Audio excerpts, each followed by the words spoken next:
The same footprint circled the tent, over and over. I wasn't planning on going alone. That's how these stories always start, right? I wasn't planning on it. Like that changes the outcome. But really, my buddy Sam bailed last minute. Said his girl had a breakdown or something, and he couldn't leave her alone for 4 days. That's how I ended up alone in the Cascade Mountains with a Yeti cooler full of Mountain House meals and a brand new Costco tent I hadn't even tested. I parked at a small gravel trailhead off Highway 20. No signage, no cell service, just the chirp of unseen birds and a breeze that made the pine trees whisper secrets to each other. It was remote, like really remote. Not a soul in sight. That should have been my first red flag, honestly. Most backcountry trailheads still have at least one old Subaru Outback parked half in a ditch. But nope, just me. I hiked about 6 miles in with my pack creaking against my shoulders. Past a couple deer, a downed tree with claw marks, and at one point I swear I smelled something rotten. But I figured it was just some dead animal nearby. The wind can carry that smell weird. I set up camp beside a clear, shallow stream. It was quiet. Like, too quiet. That cliché movie kind of quiet where even the bugs go mute. I laughed it off. Told myself it was just my city brain overreacting.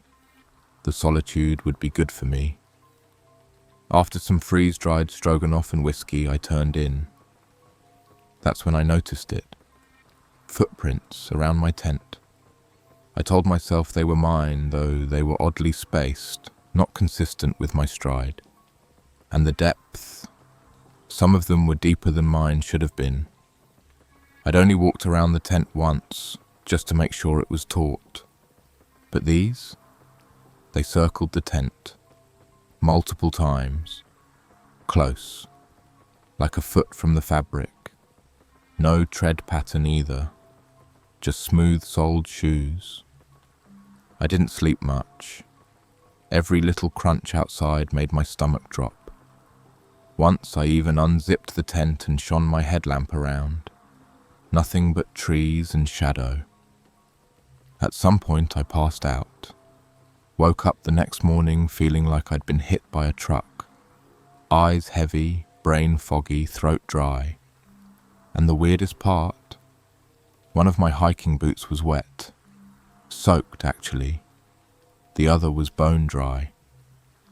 I hadn't crossed any streams the night before. Hadn't even left the tent after dinner.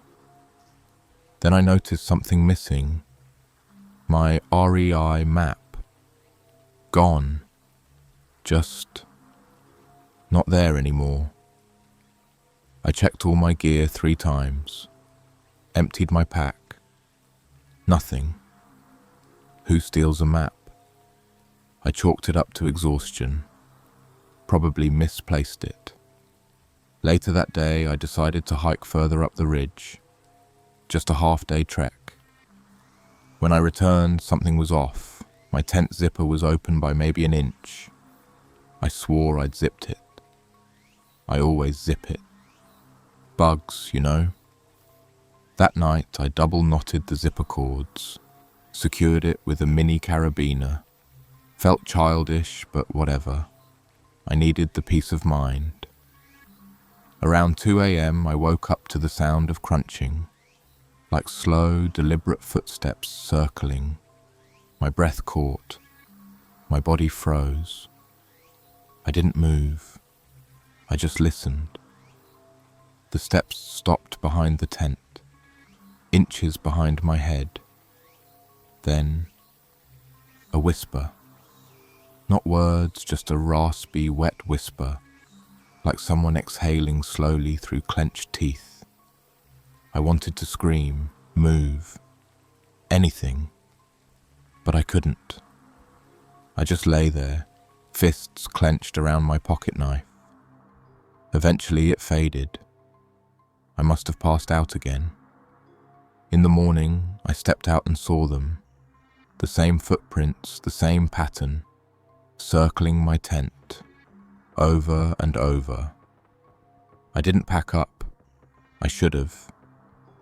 Every logical part of me screamed to tear down that tent, grab my gear and get the hell back to the trailhead. But I didn't. Why?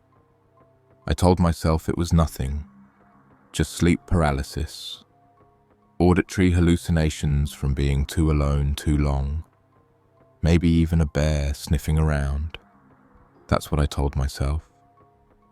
But there was something else. I was being watched. You don't forget that feeling once it hits you. That tight coil in your gut. Like someone's holding their breath behind a tree, just waiting for you to turn your back. I spent the morning walking the perimeter of my site like some wannabe survivalist. Found more footprints. All the same size, same shape. No tread, just smooth-bottomed like cheap rubber soles or prison shoes. But here's the thing. There were no tracks leading away. They just stopped, vanished, like whoever made them floated off the ground. I skipped breakfast, didn't feel hungry, just started boiling water over the camp stove for no reason, watching it hiss like it had something to say. I checked my pack again. That REI map, still gone. But now something else was missing. My knife. Not the small one I slept with under my pillow. The big one. The fixed blade hunting knife I kept zipped into my top pouch. Gone. I tore through every compartment. Flipped the tent. Ripped up the sleeping bag. Nothing. And something else was added. A dead bird. Wedged into the side pocket of my backpack. A robin, maybe, head twisted all the way around, all the neck bent like a wire hanger. No blood, no wounds, just placed there, like a message. I didn't scream, I didn't cry. I just sat down on a log and stared at it for maybe an hour, watching the flies come. Around noon, I decided to hike down to a lower elevation, maybe get a better signal or just spot other hikers. I left the tent, took a smaller day pack, the rest of my whiskey, and what little courage I had left. It was a narrow trail, tight switchbacks, pine needles coating everything. My boots kept slipping. I don't know if it was the terrain or my nerves. About an hour in, I stopped. There was a figure up ahead, maybe 50 yards. A man, shirtless, just standing off trail, not moving, not waving, just watching. I waved, stupid. I know. I waved. He didn't move. I shouted, "Hey, you okay?" Nothing. I stepped off trail to get a better angle, but he was gone. Not like ran away gone, just gone. I bushwhacked through the trees to where he was, and all I found was a scrap of cloth hanging from a branch. Looked like denim, old, faded. I hiked back in silence, didn't even bother trying to check my phone. I just walked fast, looking over my shoulder every minute. When I got back to camp, everything was different. The tent was zipped shut again. All the guy lines had been tightened, perfectly, like they'd been measured and adjusted by someone with obsessive hands. And sitting right in front of the door flap, my hunting knife, clean, placed blade up in the dirt, like an offering. That night I didn't sleep. I drank until the bottle was dry, then laid in my tent with the headlamp on, knife in hand, and heart jackhammering so loud I swore it would give me away. And then, sometime after 3 a.m., it started. Scraping. right against the nylon wall of the tent, like fingernails, back and forth, slow, deliberate. I held my breath. The light flickered once, then I heard it, breathing, not mine, deep, hoarse, so close it was like it was inside the tent with me. I didn't unzip. I didn't peek. I just laid there, staring into the dark. At 4:27 a.m., I blacked out, just passed out from fear or exhaustion or both. When I woke up at dawn, everything was still, but the tent, it was unzipped all the way again, and right next to my head, another footprint, pressed hard into the fabric. A bare foot this time, wet, and it was facing inward, toward me.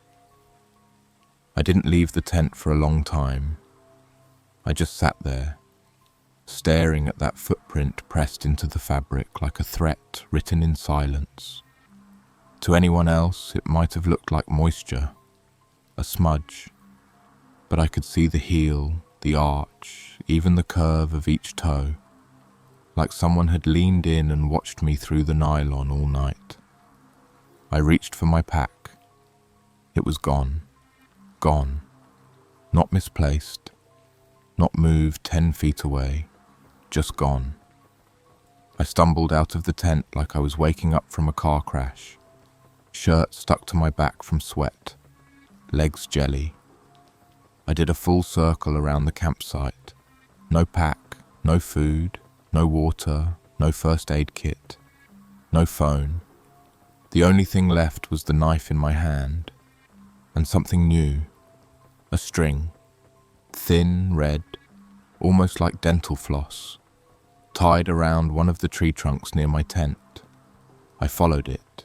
It went taut through the underbrush, almost like someone was leading me, or herding me. I followed it like an idiot. It led me maybe 200 yards into the woods, winding around trees and bushes like a web. Then it stopped. It ended in a knot, tied around a Ziploc bag nailed to a tree. Inside was my map. But it wasn't whole anymore. It had been cut surgically into pieces and retaped back together with Scotch tape. But wrong. Like a puzzle someone wanted you to solve wrong. Trails went in circles, campsites were marked where they didn't exist, and across the bottom, written in smeared Sharpie, in blocky uneven letters, you went the wrong way. I stood there holding that thing, and my mouth went dry like sandpaper. Something snapped inside me. I didn't scream, I didn't cry, I just broke. I ran, full speed, no direction, just away from that tree, away from the red string, away from that message. But here's the thing about running in the woods when you're half panicked, half starving, and wearing boots that haven't dried since yesterday. You fall. And I did. Hard. Face slammed into the ground. Knocked the wind out of me.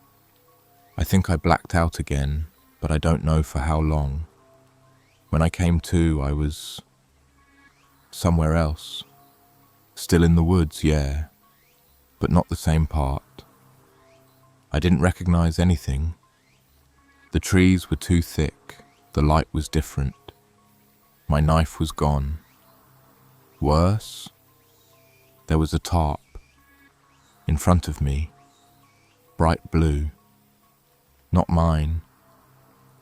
It was spread out between 4 trees and under it, someone's campsite. But not like mine. This one had piles of clothes.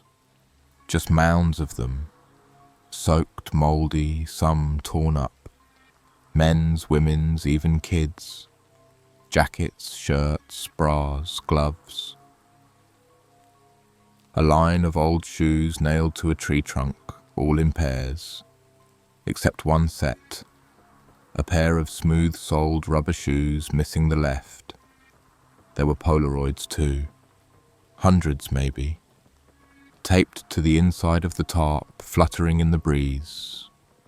I walked up to them slowly. My legs didn't want to move, but I had to look. Each photo showed someone camping, laughing, sitting beside a fire.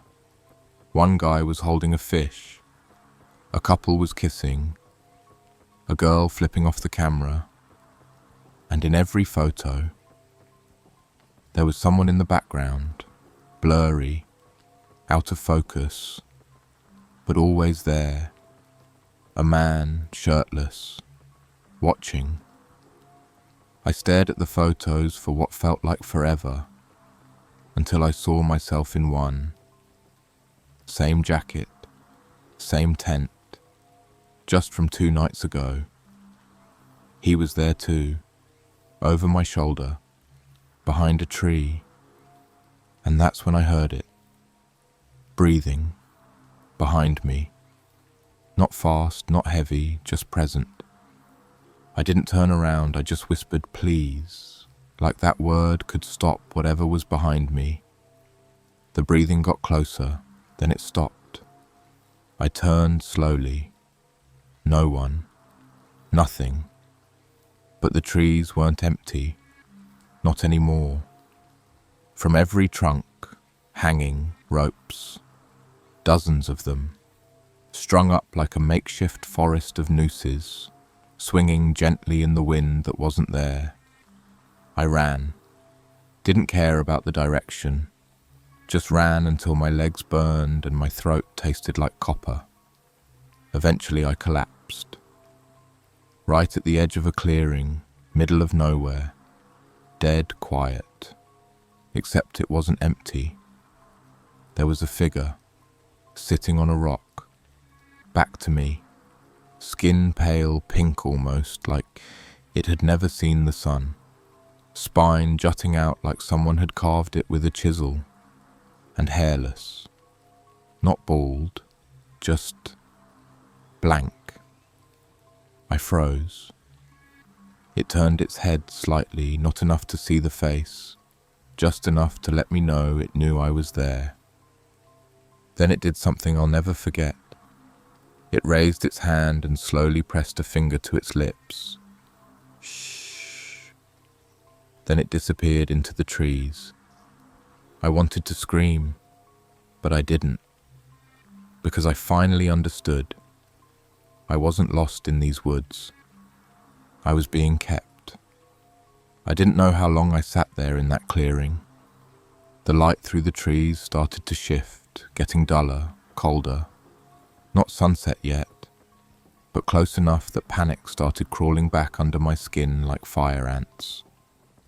I couldn't go back to camp. I couldn't go forward.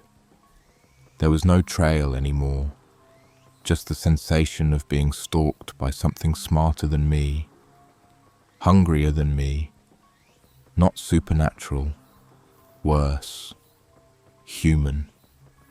I stood up and staggered deeper into the woods, my body moving because stillness meant death now. That's when I tripped.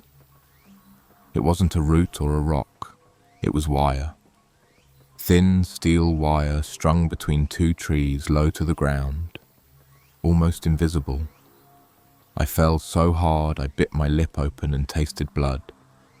When I sat up, dizzy and shaking, I noticed something new. A camera, mounted on a tree pointed exactly where I had just fallen.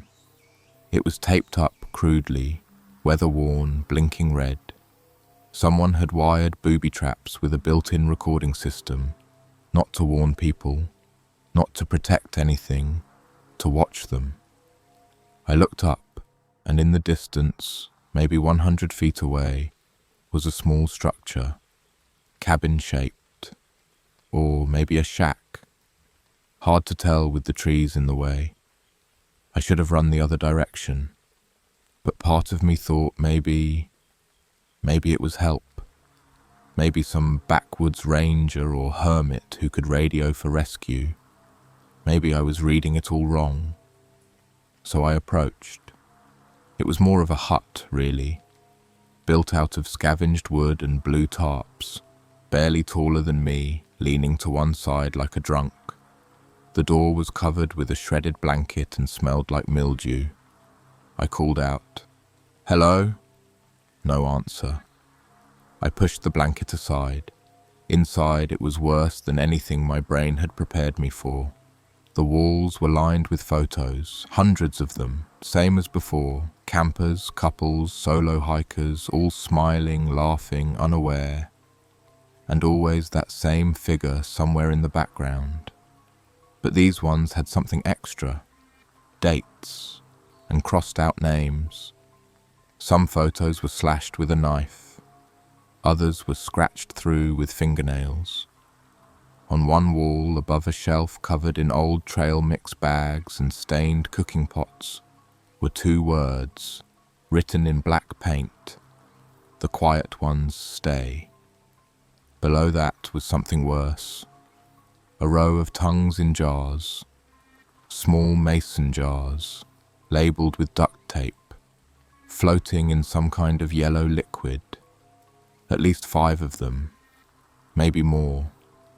I threw up, couldn't help it, dropped to my knees and retched until nothing came out but bile. Then I heard it. Footsteps, fast, approaching. Not quiet, not stealthy. Like whoever it was didn't care anymore. Like the game was over. I bolted. Didn't look back. Just ran. Crashed through the trees. Thorns shredded my arms. I didn't care. Blood soaked my sleeves. Didn't care. At one point I turned too sharp and felt something rip inside my ankle. I collapsed, skidding into leaves and twigs. Pain shot through me like a lightning bolt. I couldn't stand, not fully. I dragged myself forward on hands and knees, whispering to myself, "Don't stop, don't stop, don't stop." Then, a light. A flicker of orange through the trees. A campfire. Someone else. I screamed, or tried to. My voice cracked like a dry twig. I staggered toward it, dragging my foot behind me. I burst into the clearing, sobbing, falling to my knees. But it wasn't salvation. It was my own camp. Same fire pit, same tarp, same goddamn Yeti cooler.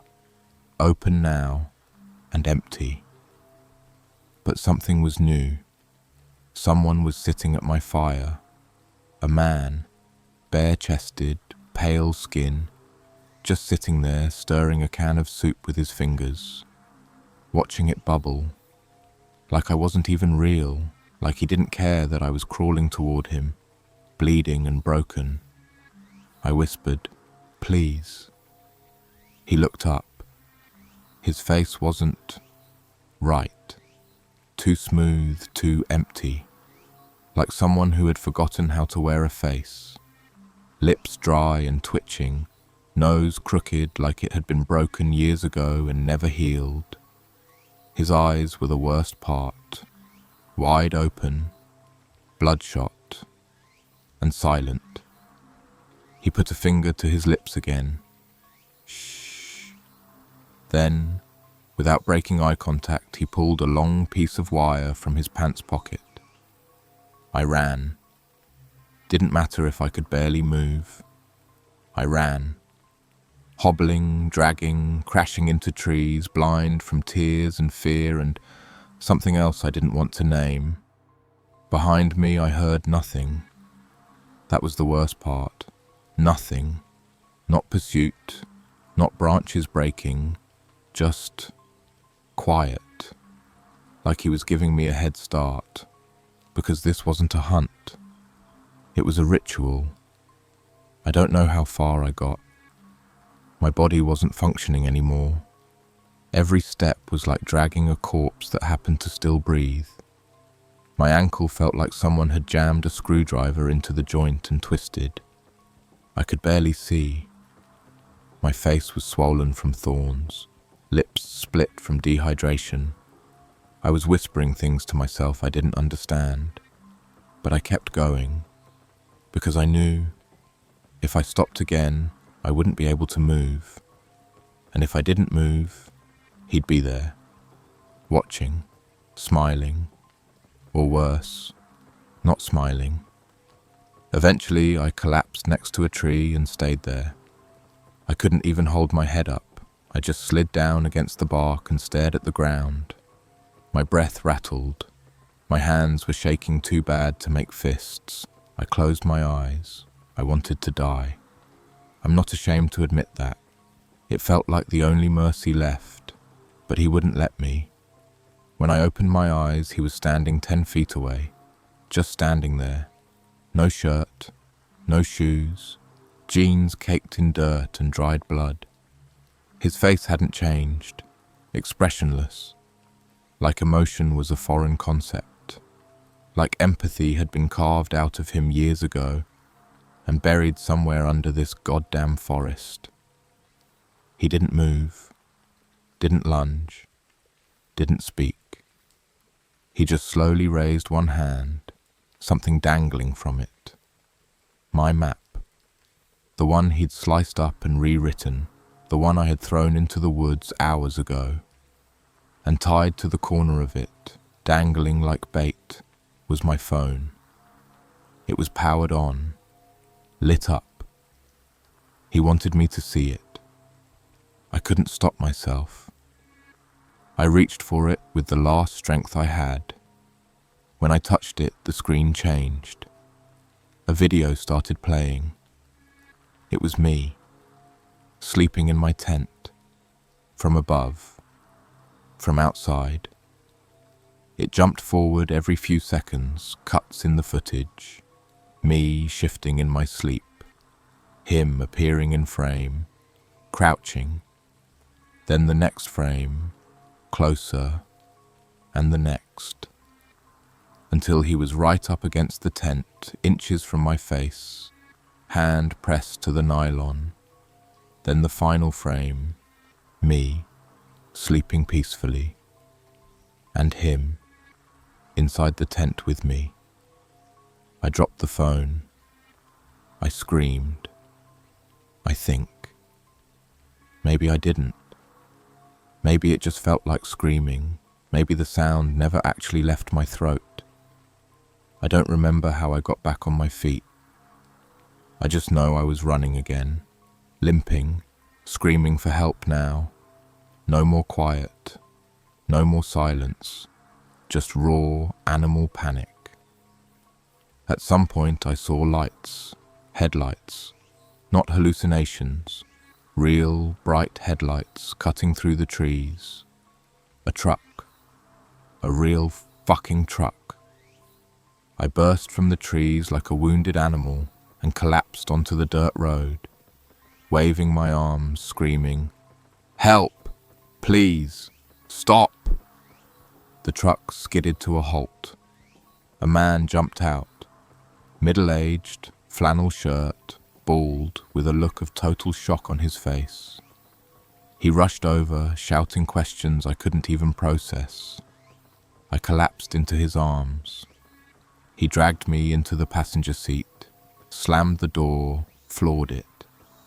As we drove, I looked out the back window, shaking, barely breathing. Nothing followed us. The trees swallowed the road behind us. We didn't speak much. He kept looking at me like I was an alien. I must have looked like a lunatic.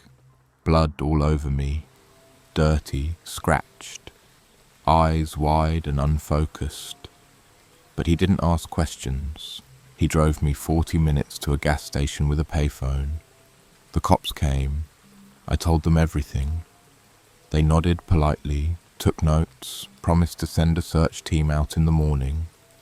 They didn't find the campsite, not the shack, not the tarp, not the jars. just empty forest. They called it trauma-induced disorientation. Said it was probably a drifter, maybe a survivalist messing with people.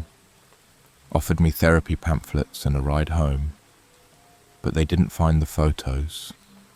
Didn't find him. And they didn't believe me when I told them I saw my own Polaroid again, mailed to my apartment 3 weeks later. No return address, no note, just my picture, and him. Again, in the background. Only this time, he was closer. They say trauma fades, that the mind finds ways to soften the edges over time. But they're wrong. Some edges sharpen. The police chalked it up to stress, to fear, to a vivid imagination triggered by isolation. My friends bought it.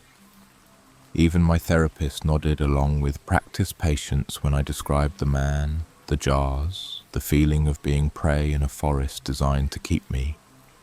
But they didn't see what I saw. They didn't live with what I live with now. They didn't get the packages. Because it wasn't just the Polaroid. A month after that first one, another envelope showed up. Yellow. No return address. Inside was something small, wrapped in tissue paper. My hunting knife.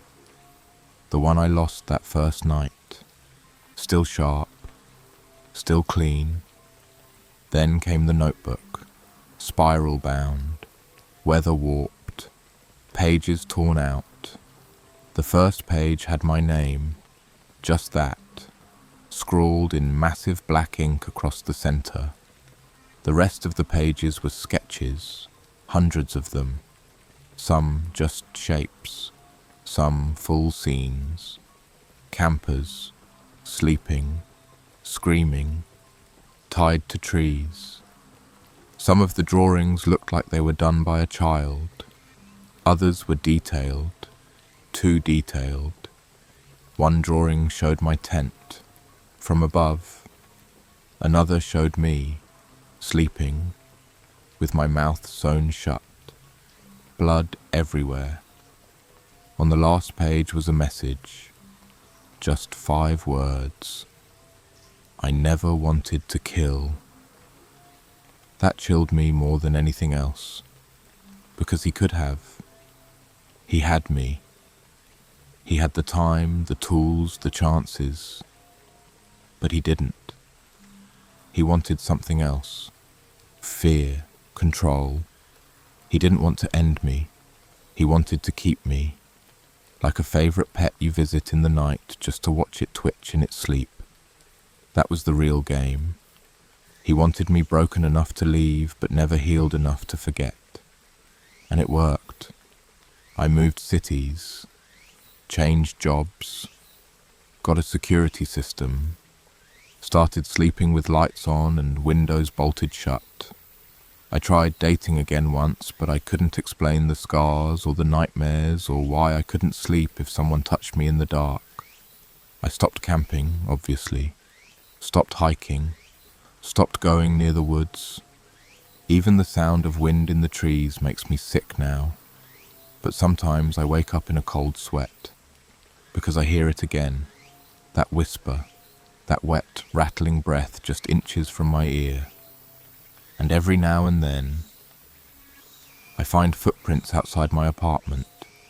One set, smooth-soled, circling the window, over and over. We couldn't see the moon, but we were under open sky. I wasn't supposed to be there alone. The plan was to go with Dave and Mark, my 2 best friends from college. We'd been talking about this trip to the Grand Teton backcountry for months. A total disconnect from everything. No phones, no people, just dense pine, big sky and stars. But Dave bailed a week before, new job. Mark's girlfriend got sick and he backed out last minute. I should have cancelled. I should have just eaten the Airbnb cancellation fee, but I didn't. I wanted quiet. After the year I'd had, divorce, lost my job, my dad's heart attack, I told myself a few days alone in nature would be good. I loaded my REI pack with 2 days of food, a Jetboil, maps, a Yeti cooler full of water and trail mix. I even brought a Costco tent, because mine smelled like mildew. Drove 14 hours straight, barely stopping, until I pulled off near Moran Junction and hiked deep enough to lose cell signal. It felt peaceful at first. My campsite was simple, flat clearing, a bit of mossy ground, just uphill from a narrow creek. No signs of people, no trash, no noise except wind and birds. That first night I boiled ramen, drank 2 beers and fell asleep to the sound of water flowing. At 3:22 a.m. I woke up, not to a noise but to the feeling of being watched. I know how that sounds. But I was dead asleep. No dreams, no rustling. Just this gut-deep sensation like someone was looking right at me. I stayed still, listened, heart pounding. There was nothing. Then I heard breathing. Not mine. Slow, deliberate. Right outside the tent. I didn't move, didn't unzip, just clenched every muscle in my body and waited. A minute passed, then 2, then silence. Nothing. I told myself I imagined it. Maybe a deer. The next morning, I stepped outside and found the grass was slightly flattened about 10 feet from my tent. One shoe, just one, was missing from where I left them beside the tent flap. I found it in the stream, soaked and stuffed with dirt. That's when the paranoia began. I checked my phone, no signal. Checked my GPS, still working. I told myself it had to be an animal, maybe a raccoon or fox. That day I stayed busy. Hiked 3 miles up the ridge, cooked oatmeal, took photos, tried to act normal. That night I built a fire just for comfort. But the air felt different. Still. I zipped up at sunset and lay awake for hours, listening. At 1 a.m., I heard something heavy step on a branch. A single crack. Then quiet. I whispered, "Hello?" Nothing. Then, slow dragging footsteps, circling the tent. I held my breath, fists clenched around the mini knife I kept under my pillow. Something, or someone, crouched next to the tent. I could hear breathing again, slow, wet, almost deliberate, like they wanted me to hear it. And then, a voice. Low, male, whispered, drawn-out syllables. "Why'd you come alone?" My blood turned to ice. I didn't answer. I couldn't. The whisper came again, closer, right at the tent wall. "You left the door open. I must have passed out from fear." When I woke, it was dawn. Everything was gone, my cooler, my Jetboil, all my maps, my second boot. Only the tent remained, and something else. A dead bird, stuffed into my sleeping bag. Beak pried open, eyes gouged out. I didn't scream. I wish I had. Maybe it would have made me feel something other than numb terror. But I just stared at the bird. Its tiny, mangled body was stiff, almost posed, like whoever left it wanted to make sure I saw it. The gouged eyes, the cracked beak, like a message I wasn't supposed to understand but couldn't ignore. The panic didn't come all at once. It crept in slow. I unzipped the tent with shaking hands, scanned the tree line. Nothing. The woods were quiet in that way that isn't peaceful, more like waiting. My breath came out foggy. I didn't remember it being that cold the night before. I don't even remember zipping the tent back up after the voice. My stuff was gone. All of it. Food, water, gear, everything that mattered. I stumbled toward the creek where I'd found my boot yesterday. The stream was higher than before, fast. Maybe snow melt upstream, maybe something else. I don't know. But on the edge of the bank was something I did know. My jet boil. It was cracked, smashed open, bent sideways like someone had stomped on it. Next to it, dragged through the mud, were boot prints. Not mine.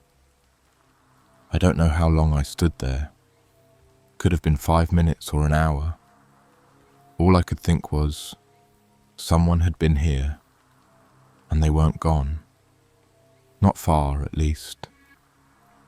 I hiked back to the tent and shoved what little I had left, my headlamp, the soaked boot, and the knife, into my pockets. I knew I couldn't stay. I needed to hike out. Only when I checked the small compass I had clipped to my belt, it spun wildly. No north, just spinning like it was broken. I don't believe in magnetic anomalies, or whatever supernatural bullshit people say about these places. But there was something wrong with the air, like it was thick, harder to breathe. I had the sickening feeling I was being herded, like prey. I decided to head downhill toward the road. I knew roughly which way it was, southwest. The sun was still low, so I followed it. But after 2 hours of hiking, something didn't make sense. I was back at the stream. Not the same spot, but the same stream. Same ridged shin, same broken tree across it. Same smell of rotting moss and stagnant water. Either I'd gotten turned around or I was being led back. I wanted to scream. Instead, I sat, tried to breathe. That's when I heard it. Metal, clanging softly, repeating. It was coming from upstream. I should have run, I know that. But I was desperate. I needed gear, water, anything. So I crept toward it, moving slow through underbrush, the mud soaking through my sock. That's when I saw the smoke. Thin, grey, curling above the trees, maybe 100 feet ahead. There was a fire, a campfire. I moved closer, ducking low, crawling on hands and knees until I could see the clearing.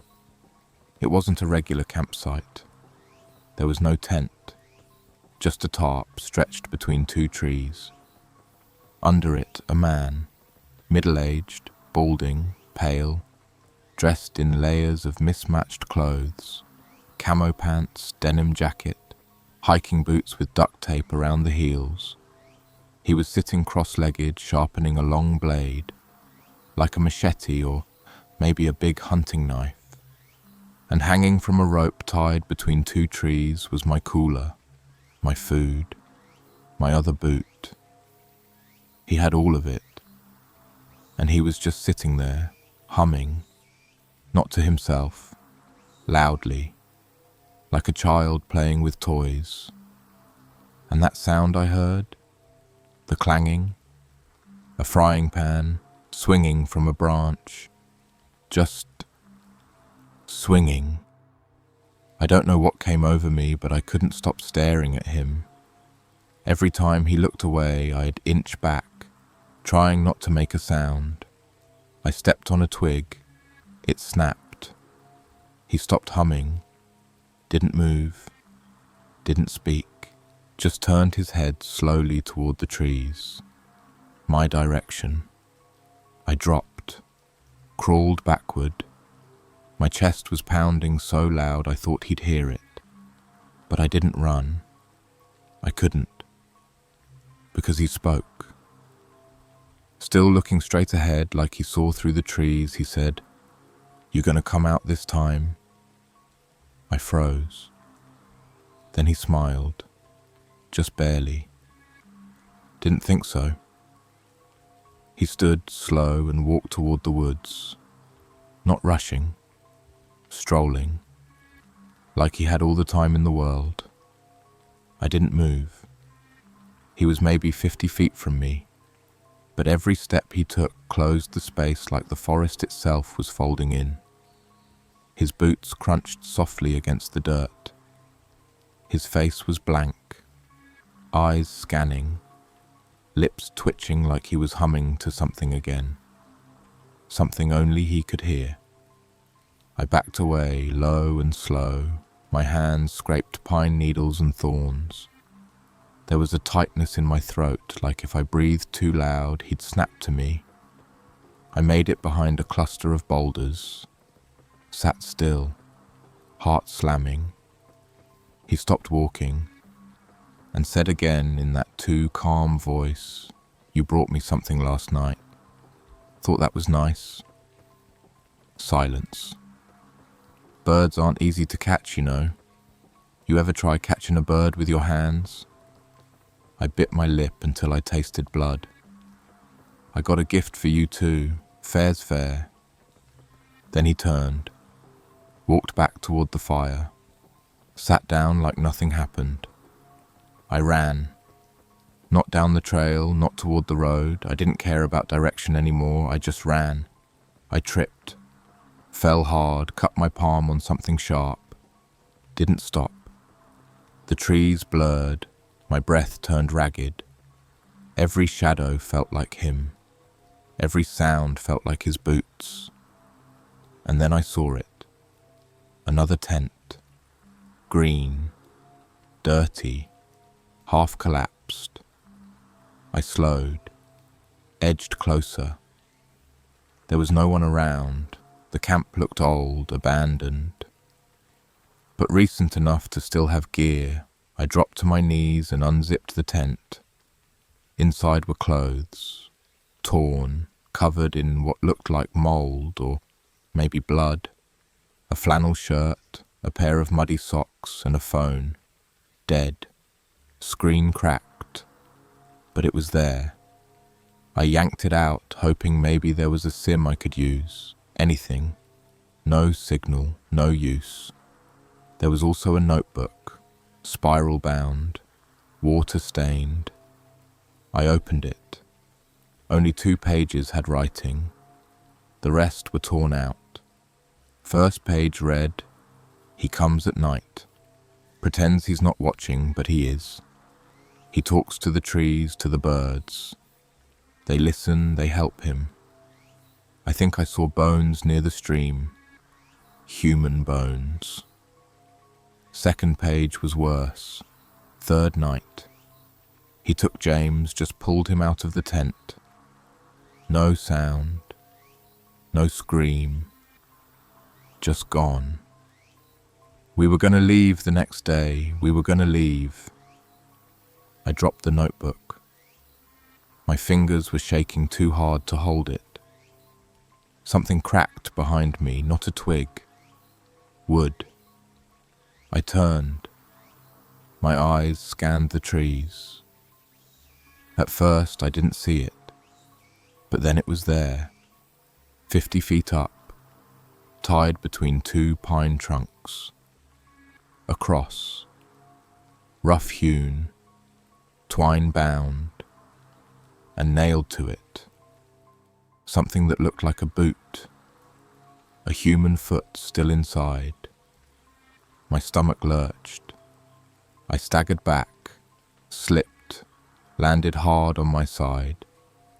The tent collapsed partially as I fell on it, and under it, under the collapsed flap, I saw a camera. Small, old, SD card inside. I grabbed it and took off. No direction, just away. I ran for so long my legs gave out and I collapsed against a tree, wheezing. The shadows were longer now, late afternoon. Soon it'd be night. I looked through the photos. Most were blurry, but one made me freeze. A man, same denim jacket, same duct-taped boots, staring directly into the lens, inches away. Behind him, someone else, kneeling, hands bound, eyes swollen shut. I recognized the kneeling figure. It was the same shirt I'd seen in the tent, and his mouth had been sewn shut. I dropped the camera. The world tilted sideways. I grabbed at the pine bark behind me, trying not to vomit. That stitched mouth, that image, is burned into me, not like a memory, like a brand.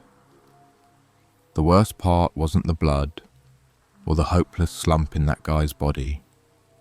It was his eyes. He was still alive when it was taken. That moment right there, I should have broken. I should have screamed, cried, but something inside me locked up. I think it was survival instinct, real survival, not the kind they write in backpacker blogs. I knew two things. He wanted me afraid. I couldn't let him win. So I did what no rational person would do. I went back. Not to his camp, but toward where I saw the smoke. I crept around it, keeping wide to the trees, circling the perimeter like I was hunting him now. His fire was out. Cool ashes, no smoke. Everything was gone. The cooler, the pan, even the tarp, like he'd packed up and evaporated. Except something was hanging in the tree. A small piece of cloth, pinned to the bark with a fish hook. My other sock. It smelled like blood. Pinned underneath it was a note, torn from notebook paper, the kind with blue horizontal lines, written in thick, uneven letters, like a child or someone trying to fake one. Keep walking, no shortcuts. And below that, another line. I see you, man with the camera. My blood went cold. I had no idea what it meant. Man with the camera. I didn't take a single photo. Then it hit me. He wasn't talking to me. He was talking to whoever used the camera last. That person had been marked, hunted. I was holding their cursed device in my hand like it was just a tool. No, it was a tether, a leash. I threw it, hard, into the creek. I didn't watch it sink. I ran again, but this time I stopped after 20 minutes when I saw something move between the trees. A deer? No. Someone running. Pale shirt, tan cargo pants, like a backpacker, maybe in his 30s, scruffy beard. I shouted, "Hey! Hey, help!" He didn't turn, just kept running, fast, desperate, like something was chasing him. And then I realized he wasn't running from something. He was running toward me, full sprint, not waving, not yelling, dead silent, eyes wide like dinner plates. I backed up instinctively. "Hey man, you okay? What's..." He tackled me hard. I hit the ground and he landed on top of me, fists flailing. He didn't even look angry. He looked deranged, like his mind had been stretched and snapped and all that was left was survival. He screamed, not at me but toward the trees. "I got him! I got him! You hear me? I got him!" I fought back, kicked, swung wildly, managed to get him off me long enough to crawl away. He grabbed my ankle. "You took it!" he shrieked. "I saw you!" "I don't know what you're talking about." "The camera! The camera! You stole his toy!" Then suddenly, he stopped. His head snapped up. Eyes focused on something behind me. He whispered, "Oh no, oh no, no, no." Then he let go of my ankle and bolted. Not just ran, he disappeared. The way prey vanishes when the predator shows up. And behind me, I heard breathing again. That wet, slow inhale. That voice, closer than ever. "You met my friend. He doesn't like when people touch my things." I turned, and for the first time, I saw him. Fully. He wasn't tall. He wasn't even intimidating. 5'9" maybe, greasy beard, dark hoodie under that same denim jacket. But the eyes, they didn't look at me. They looked through me. And he smiled, said softly, "You look lost." Then he lunged. I didn't scream. I couldn't. When he lunged, I flinched. Too slow. His hands slammed into my chest, knocking me back. I tripped over a root and hit the ground hard. The knife I had, the tiny, useless pocket blade, skittered out of reach. He didn't hit me. He didn't stab me. He just stood over me, breathing. Close enough I could smell him. Sour sweat, pine needles, blood. Not fresh blood. Old. Caked into fabric. Into skin. His eyes. His pupils didn't move. They just stared, wide and black, like he was waiting for something inside me to snap. "You wandered too far, didn't you?" he whispered, like we were old friends. "Didn't you read the signs? This place don't like strangers." I kicked at him, hard, got his shin.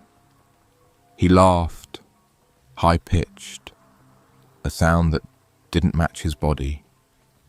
Then he crouched, touched the side of my face, real gentle, like a parent waking a child. "You hear the others?" he said, cocking his head like a dog. "They all talk. When they're scared, they talk too much." My legs finally kicked in. I twisted, rolled, and ran. Not the kind of run you do in daylight, not a jog, not a hike. A blind survival run. Branches whipped my face, rocks cut my palms. My lungs were on fire, but I didn't stop. Not until I heard the scream. Not mine. The other guy, the deranged hiker, somewhere behind me. A scream that didn't end in words, just pain. Then silence. And then a laugh. That high-pitched laugh again, echoing through the woods. I didn't know where I was anymore. The trees were unfamiliar. Everything looked the same, but wrong, like someone had rearranged the forest behind my back. The sun was going down, fast. I found a rocky slope and climbed it, scrambled up until I could see just over the treetops. Maybe I'd spot a road, a trail, anything. Instead, I saw lights flickering, small campfires, maybe 5 or 6 spread in a rough circle, like a campsite. I nearly cried. I half climbed, half fell down the slope toward them. Branches tore at my arms, my shirt, but I didn't care. I needed people, real people. Even if it was rangers, other hikers, anyone. When I got closer, I realized the fires weren't normal. They were too spaced out, too symmetrical, and no one sat beside them. No tents, no movement, just fire. And hanging above each one was something strung between branches. Fabric, canvas, no, sleeping bags. Each sleeping bag had something inside it. Some bulged, others hung limp. I didn't go closer. I couldn't, because behind me I heard footsteps again, not running, following. "Don't cry yet," he said. "You ain't seen her." I turned slowly. He was 10 feet away, knife in one hand, my dropped headlamp in the other, flickering weak light across his soaked shirt. Something wet dripped from his sleeve. I whispered, "Why?" He stopped, head tilted. "You brought her," he said simply. I didn't understand, I still don't. Then he said something I will never forget. "You opened the woods again." He smiled. And somewhere behind me, across the campfire clearing, I saw someone else. A figure, small, barefoot, standing just at the edge of the trees, hair matted, dress torn, motionless, then gone. I turned to look back at him. He was closer. I grabbed a branch, swung wildly, hit him in the shoulder. He staggered but didn't yell, just started laughing again. I ran, again. My legs were fire, my lungs were knives. The last thing I heard before I lost the sound of him was his voice, calm and almost cheerful. "You'll be back. They all come back. She won't let you leave." I ran until I couldn't feel my legs. There's a point your body goes numb, and your mind starts doing math. How long have I been running? How far is the road? How much daylight do I have left? None of it matters. All you know is something wants you to stop, and something wants you to turn back. It was getting darker by the second. The trees were swallowing the sun. I wasn't even looking where I was going anymore, just crashing through ferns, ducking branches, bleeding from my face, my arms, my knees. Then I hit something. Not a tree, not a person, a wall, a wooden one.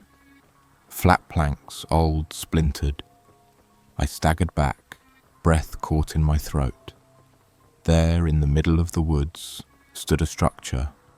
No door, no windows, just wood, rotten and silent, like someone built a box and forgot about it, or wanted it to be forgotten. I circled it. 3 sides. On the 4th side I found it. A slit, just wide enough to see inside. I shouldn't have looked. Inside it was dark. No light. But something moved, or had moved. Scratches on the walls. Deep, like claw marks, like fingernails. There were clothes, a bundle of what might have been a jacket, and bones, human, curled into the corner like someone had died in fear. And on the wall, scratched over and over in a single phrase, "She's the sky, she's the sky, she's the sky." That's when I heard the humming again. Not from behind me, not from the trees, from inside the structure. I backed away slowly, heart hammering. Then I heard it again. A new sound. A car horn. Distant. Weak but real. I sprinted toward it, lungs screaming. Branches grabbed at me like hands. My vision blurred. But I didn't stop.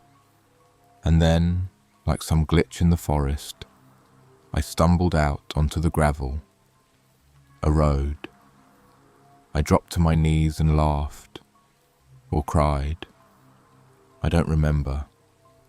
A pair of headlights was coming over the hill. I waved my arms, screamed. The car skidded to a stop. An old Subaru, dusty, windows cracked. An older couple inside, terrified, wide-eyed. They didn't even ask questions. They just let me in. We drove. I looked back once. Nothing was behind us. Just trees, dark, silent. That night, the ranger who took my statement didn't write half of it down. He stopped me at the guy in the jacket and said, "You're the third this year." I asked about the man, the structure, the bags hanging over the fire. He didn't answer, just said, "You're lucky you made it out." I left Wyoming the next day. I haven't camped since. Sometimes I still wake up gasping for air, hand reaching for a knife that's not there. Sometimes I swear I hear that voice whisper, "You brought her." And every time I look up at the sky now, I never see the moon, just open black, like something is watching, waiting, and smiling.